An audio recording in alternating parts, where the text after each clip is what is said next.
Hai guys, bersama kita di channel Mitos. Semoga video yang saya kongsikan guys semua terhibur. Walaupun kisah atau cerita channel ini tidak sebaik yang mana dapat memuaskan hati guys. Kali ini saya berkongsi cerita sedih dari kisah nyata. Walau kisah ini agak lama berlalu, namun kalau dikenang kembali terasa hibah di hati.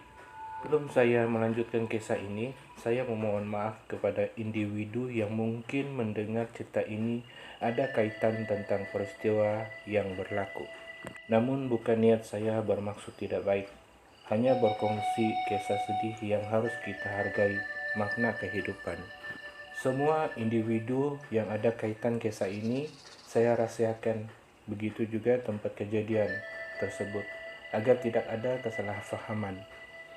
Pada tahun 90-an, saya bertugas di satu daerah dengan syarikat perhutanan.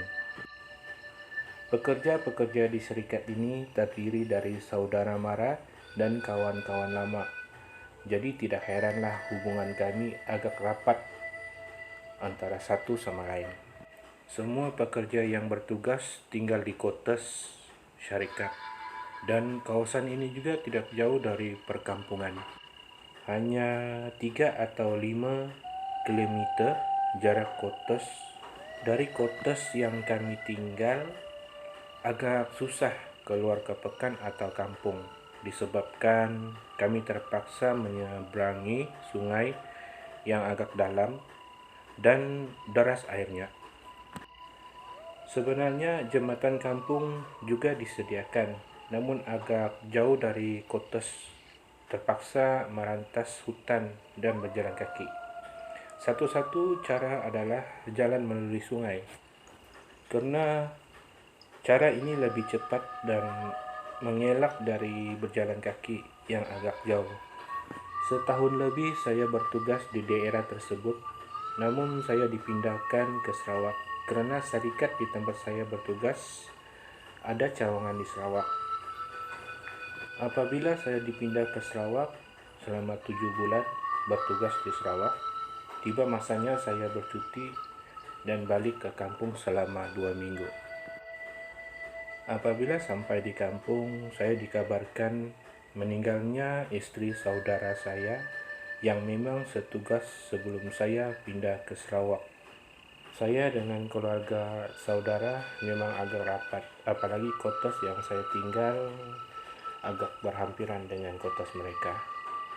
Namun saya tidak sangka terjadinya peristiwa menyedihkan pada keluarga saudara. Untuk memastikan kebenaran kabar itu, saya menemui kawan yang juga ada di tempat kejadian. Menurut penjelasan dari kawan, masa itu hari perayaan, semua pekerja balik bercuti. Agak kurang baik pada hari itu karena cuaca hujan berterusan sehingga akan arus sungai sangat deras.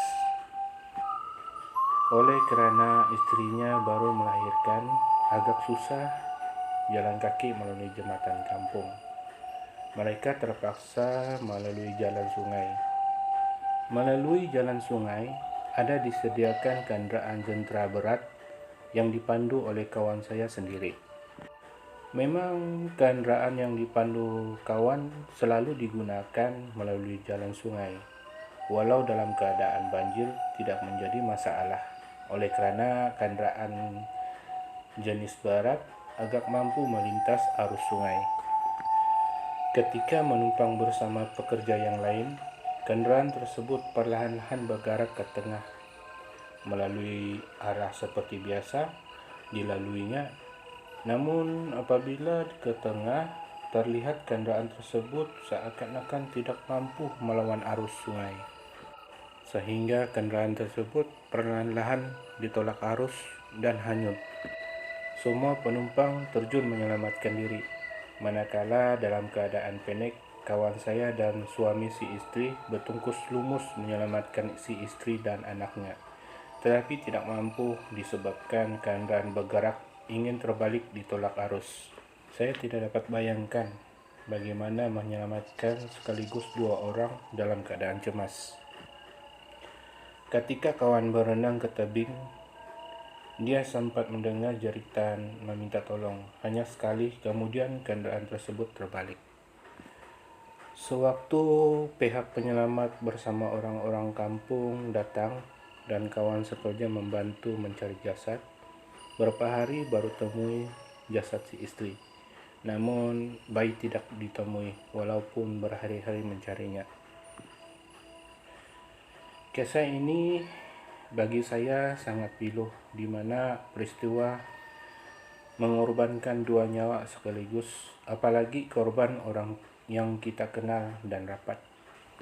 Walaupun saya tidak lagi bertugas di bidang itu dan mencari pengalaman di bidang lain, berhijrah ke negara orang ketika cuti balik ke Sabah, saya akan sekali-sekala ke sana melawati daerah itu.